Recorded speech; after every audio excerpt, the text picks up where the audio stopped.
은혜와 은총이 우리 안에 가득하시기를 예수님의 이름으로 축원합니다. 이 마음으로요, 앞뒤 옆에 계신 분들과 함께 가장 밝은 웃음으로 참 잘 오셨습니다, 큰 은혜 받으시기 바랍니다 라고 인사하겠습니다. 참 잘 오셨습니다, 큰 은혜 받으시기 바랍니다. 참 잘 오셨습니다, 큰 은혜 받으시기 바랍니다. 이제 서로를 보시고요, 이쪽은 저쪽을, 저쪽은 이쪽을, 그리고 영상으로 예배 들으신 분들도 함께 손을 들며 인사하겠습니다. 참 잘 오셨습니다, 큰 은혜 받으시기 바랍니다. 참 잘 오셨습니다, 큰 은혜 받으시기 바랍니다. 몇 년 전 국회에서 호주제 폐지라는 민법 개정안이 통과되었습니다. 개정안 중 잘했다, 이전에 이런 것도 있었나 하는 내용들이 있었지요. 그중 몇 가지를 소개합니다. 먼저 태어날 자녀의 성, 김씨든 박씨든 방씨든 보통 누구의 성을 따라요? 아빠의 성을 따르지요.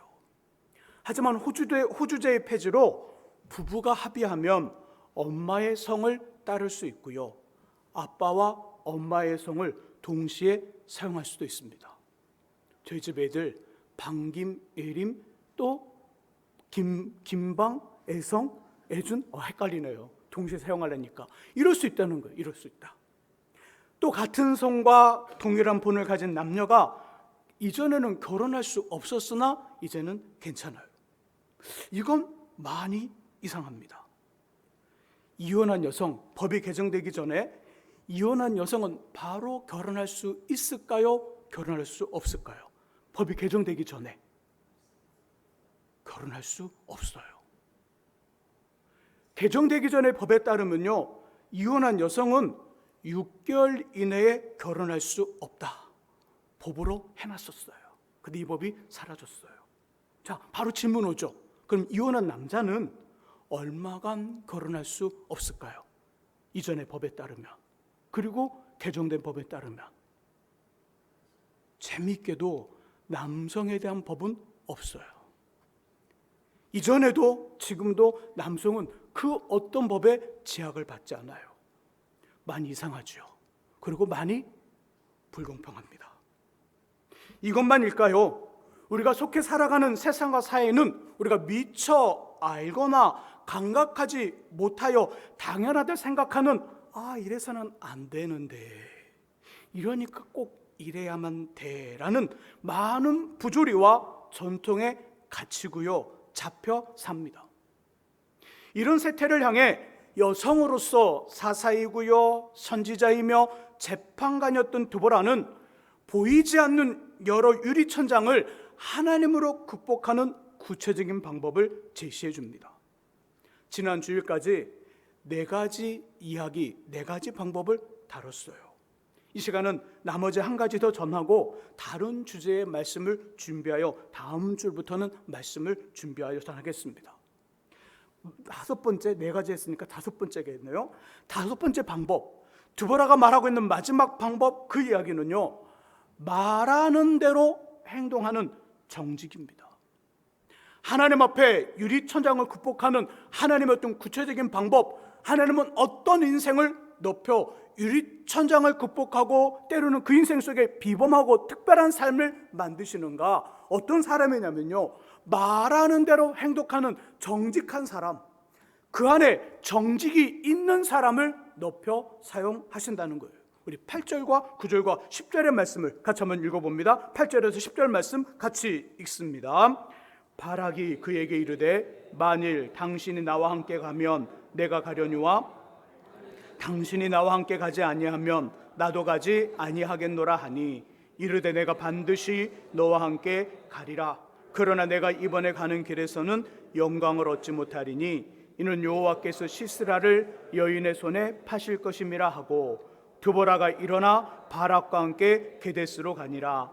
바락이 수불론과 납달리를 게데스로 부르니 10,000명이 그를 따라 올라가고 드보라도 그와 함께 올라가니라. 아멘. 7절에서 드보라는 바락에게 하나님의 메시지를 전합니다.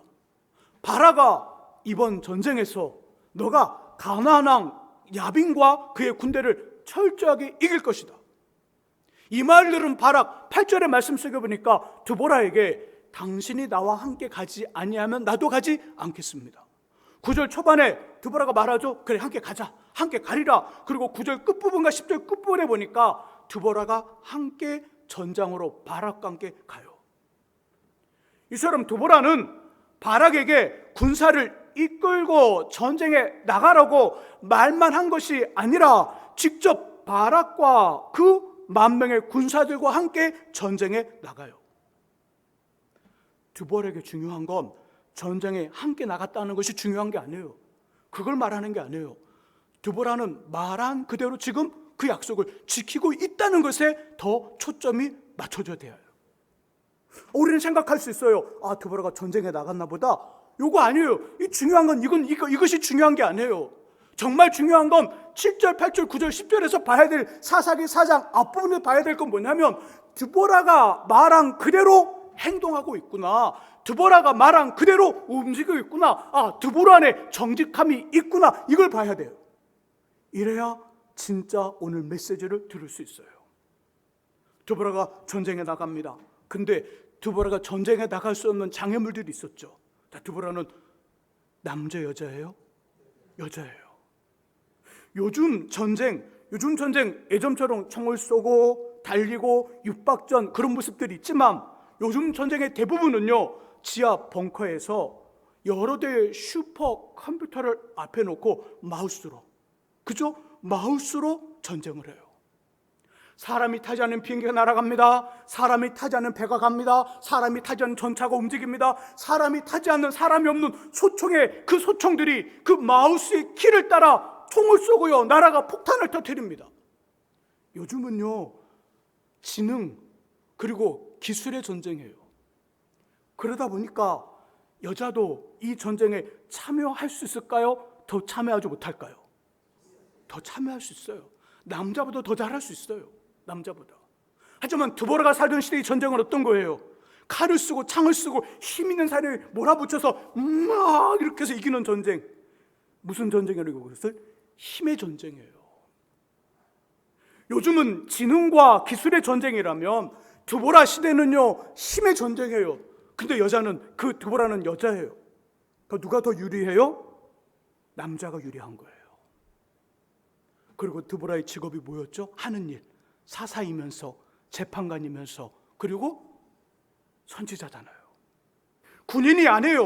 훈련된 군인이 압니다. 훈련된 군인이 아니니까 당연히 칼을 잘 쓸 수 없어요. 힘이 약해요. 싸울 힘이 없어요. 부상을 당하거나 죽을지도 모릅니다. 더더욱 드보라는 가정이 있어요. 남편이 있고 자녀가 있다는 거예요. 나이를 계산해 보면 어느 정도 됐을까요? 나이를 계산하면 30대를 훌쩍 넘어서 40대도 넘은 50대 중반 정도 아니었을까요? 이 정도 하려면 50대 중반 정도의 여인이 지금 전쟁에 나갔어요. 왜죠? 싸우러 나갔을까요? 아니면 약속했기 때문에 그럴까요? 약속했기 때문에 그래요. 약속했기 때문에 바락과 군사들과 함께 전쟁터에 나가요.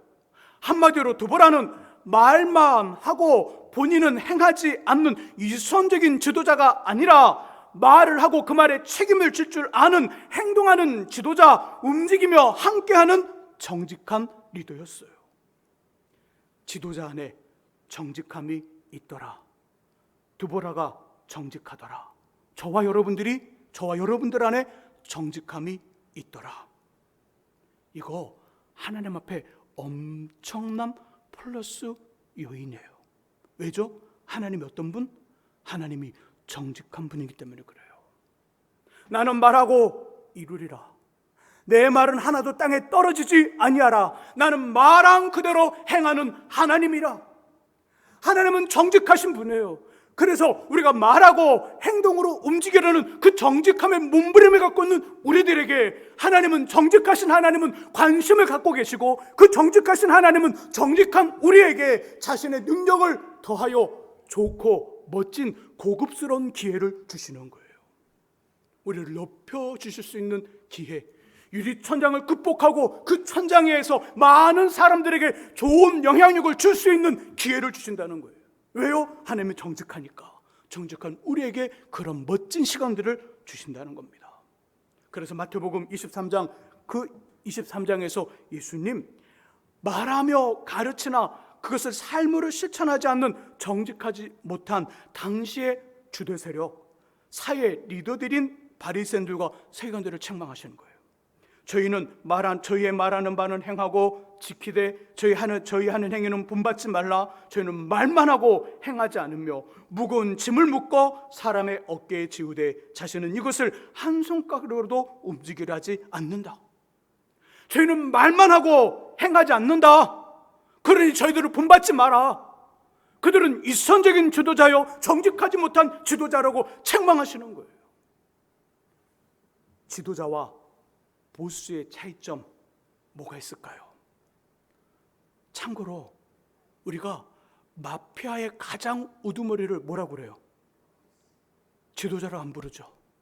보스라고 불러요. 보스.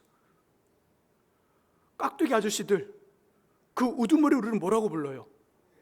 지도자라고 불러요? 아니면 두목 보스라고 불러요? 두목 보스라고 불러요. 그러니까 봐보세요.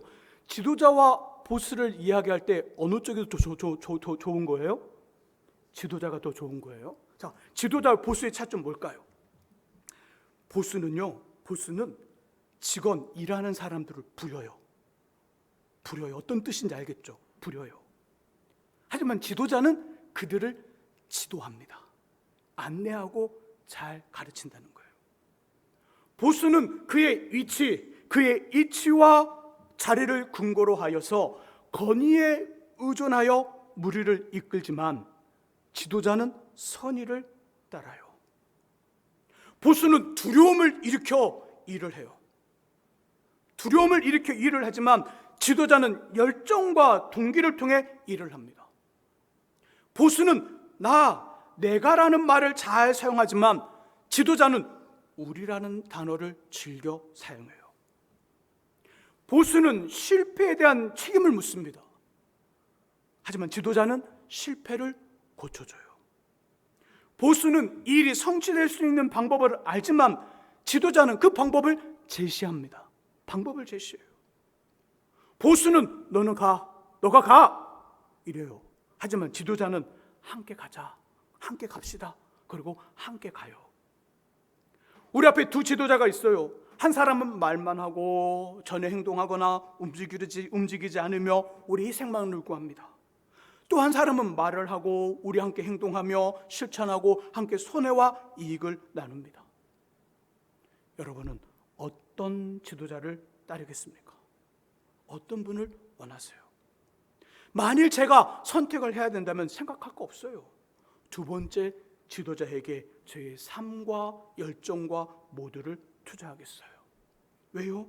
말과 행동과 삶이 일치 하나 되려는 정직함이 있기 때문입니다.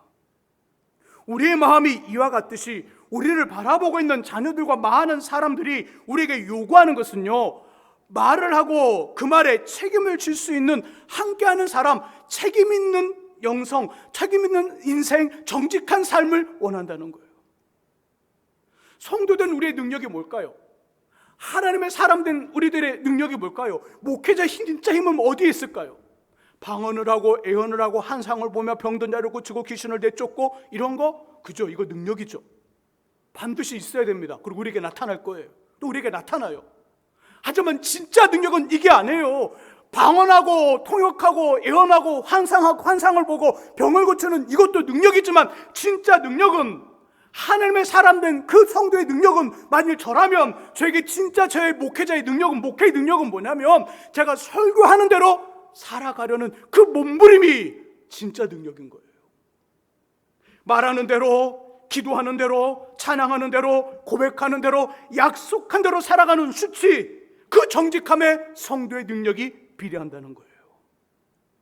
이것이 주의 사람들의 능력입니다.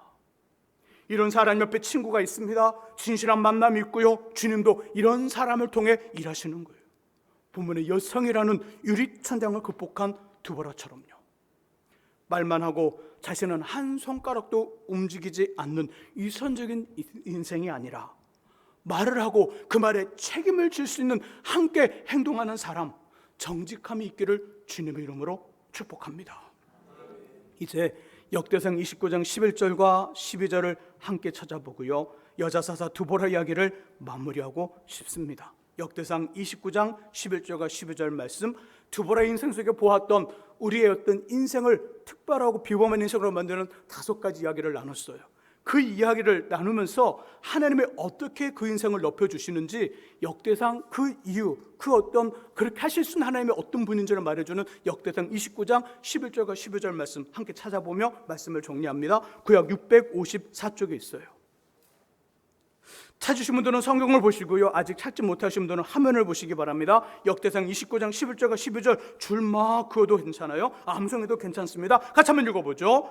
여호와여, 위대하심과 권능과 영광과 승리와 위엄이 다 주께 속하였사오니 천지에 있는 것이 다 주의 것이로소이다. 여호와여, 주권도 주께 속하였사오니 주는 높으사 만물의 머리이심이니이다. 부와 기가 주께로 말미암고 또 주는 만물의 주제가 되사 손에 건세와 능력이 있사오니 모든 사람을 크게 하심과 강하게 하심이 주의 손에 있나이다. 아멘, 아멘. 이 말씀 꼭 기억하세요. 이 말씀을 마음속에, 머릿속에, 가슴속에 새겨놓고 하루에 한 번, 두 번 계속해서 암송해 보세요. 정말 기가 막힌 말씀이에요. 저는 신학교를 다니면서 전도사님으로 사역할 때 너무너무 부러운 친구들이 있었어요. 어떤 친구들이 부러웠냐면 아버지가 목사님이거나 장로님인 친구들, 너무 부러웠어요. 왜죠? 그런 친구들을 볼 때마다 저하고는 사역지가 달랐어요. 저하고는 사역지가 달랐어요. 중간 정도의 클래스 교회와 큰 교회 있잖아요. 우리들이 그냥 TV에서 나오는 큰 교회들, 이름만 들으면 딱 아는 그 교회들. 죄송하지만 사역자의 대우가 달라요. 사역자의 삶이 달라요. 학교를 다닐 때 그 학교를 다니는 어떤 비용과 어떤 모든 공부하는 것들에 다 그 지원을 받아요. 결혼을 하고 가정을 만들면 거의 모든 것들이 제공돼요. 집부터 시작해서 차까지 다 제공돼요. 뭔 차이죠? 사역제의 차이예요. 근데 아버지가 목사님이나 장로님인 그 친구들은요, 그 사역지를 너무 잘 가요. 저도 한번 그런 거 가고 싶어서 100번의 이력서를 내봤지만 한 번도 와서 면접 보라는 말을 못 들었어요. 근데 그 친구들은요, 이력서 안 내고 가요. 나 교회 옮겨야 될 것 같아. 어디 가는데? 그 교회 가. 이미 결정된 거예요. 그 안에서. 너무 부러웠어요. 그래서 그런 친구들을 볼 때마다 부럽고 정말 좋겠다, 그런 마음을 가지면서 이것이 제게는 아픔이었어요. 그죠? 우리 혹시 그런 분 계실지 몰라요. 내게 없는 것이 아픔인 거, 내게 없는 것이 내 인생의 허들, 장애물인 거, 내게 없는 거, 그거 있잖아요. 이게 저게 아픔이었고, 무엇을 하거나 중요한 결정을 할 때마다 매번 약점으로 저를 잡았어요. 그러는 중 함께 읽은 역대상 29장 11절과 12절에서 이 문제의 답을 찾았어요. 이거구나. 그러면서 마음의 장애물, 허들을 넘어서게 되었습니다. 29장 11절과 12절에 등장한 하나님은 어떤 분이냐면, 하나님은 천지의 모든 것들, 위대함과 권능과 영광과 승리와 위엄과 부와 존귀와 건세와 능력이 있더라.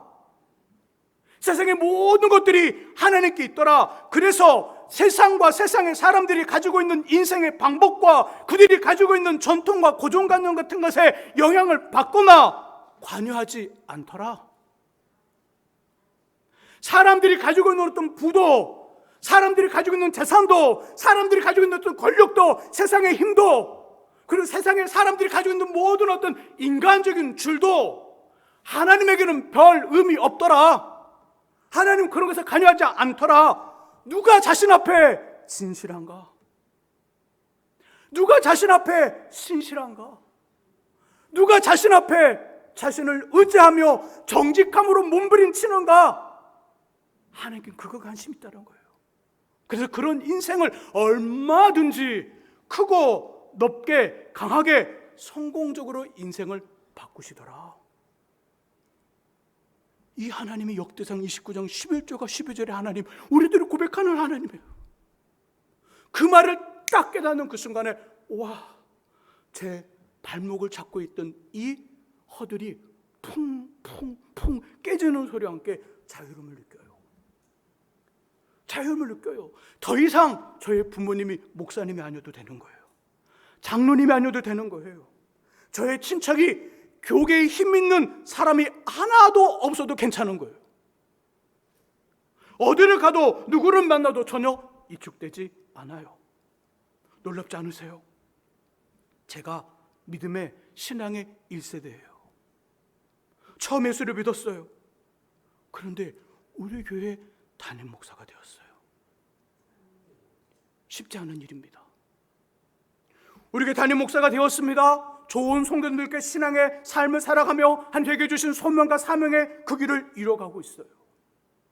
힘들었으나 그 힘듦을 극복하고 하나님 앞에 놀라운 일들을 경험하며 크게 또 멋지게 단단하게 성장하고 성숙되어지는 교회 일들을 하고 있어요.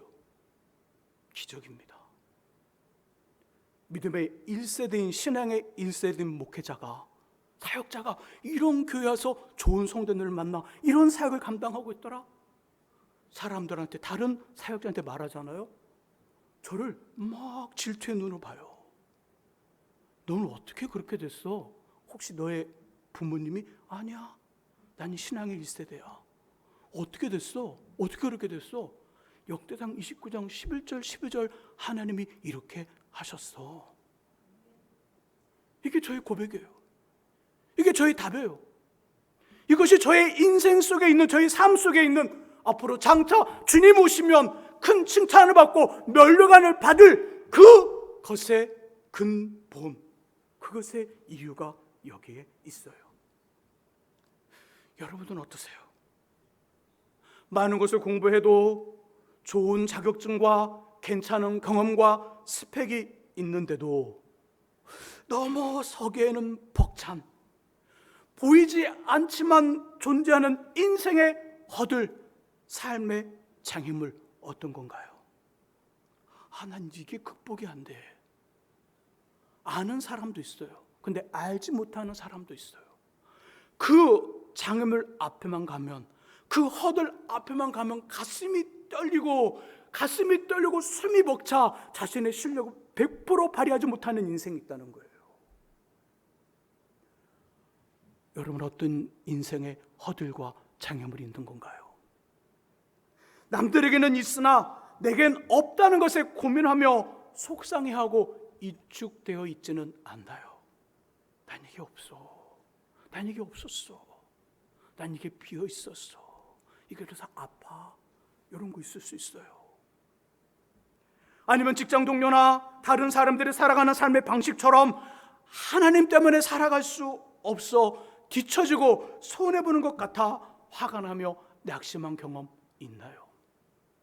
주일날에도 문을 열면 더 팔릴 것 같은데, 주일날에도 학교의 도서관에 앉아서 책을 펼치면 더 많은 것들을 머릿속에 넣을 수 있을 것 같은데, 주일날에도 학원에 가면 더 좋은 점수가 나올 것 같은데, 주일날에도 뭔가를 하면 될 것 같은데, 더 잘할 것 같은데, 내가 예수 믿는다는 일 때문에 난 그렇게 못해.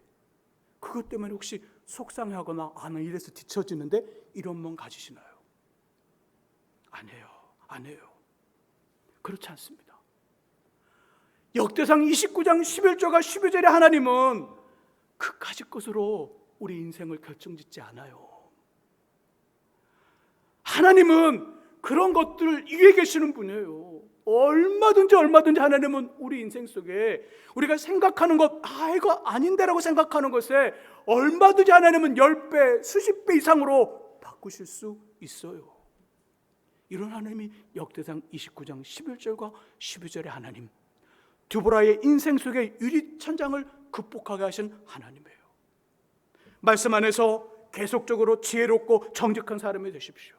깊은 영성과 믿음의 사람이 되시며 말을 하고 함께 행동하는 정직한 인생, 마땅히 하나님께 영광과 찬송과 그 기쁨을 돌리는 사람들이 될 수 있기를 간절히 바랍니다.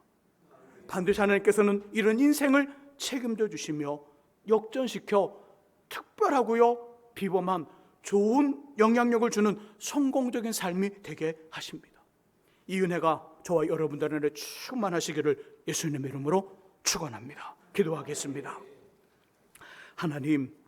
하나님께서는 세상의 모든 것들, 위대함과 권능과 영광과 승리와 위엄과 부와 존귀와 권세와 능력이 있다 말씀하시며, 세상과 세상의 사람들이 가지고 있는 인생의 방법과 그들이 가지고 있는 전통과 고정관념에 전혀 영향을 받지 않고 주님 앞에 진실한 영혼, 신실한 영혼, 정직한 영혼, 말씀 안에 정직하고 지혜롭고 깊은 영성과 믿음을 갖추고 또 마땅히 하나님 앞에 영광과 찬양을 돌리는 그런 인생을 높여 하나님께서 크게 귀하게 존귀하게 비범하게 만들어 주신다고 말씀합니다. 우리가 지금까지 나눴던 아버지 여자사사 두보라처럼 우리 인생도 주 앞에 이런 멋진 삶을 살아갈 수 있는 나중에 잘했다, 정말 후회 없는 인생이다 말할 수 있는 우리 되도록 하나님 도와주옵소서. 예수 그리스도의 이름으로 기도합니다. 아멘. 이제 우리 차여성교의 특성과